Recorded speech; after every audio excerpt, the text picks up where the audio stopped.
Welcome to wizard.com. I am maths teacher Neeta and this is our question. A teacher measures the weight of students of a class as follows, and these weights are given in kg, and these are the weights.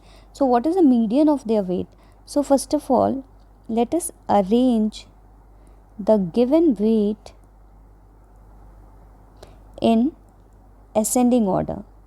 So in that way we can easily find out the median. So if we arrange in ascending order, the smallest weight will come first and then gradually it will increase. So this is the weights that is given to us.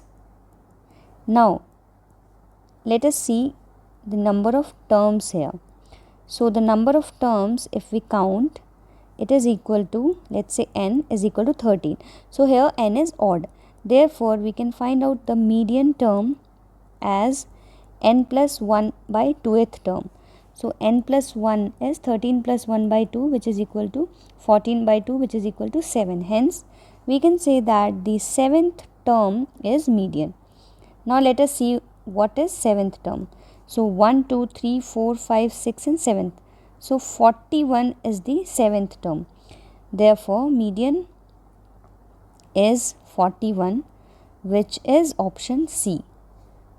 Hence the answer is option C.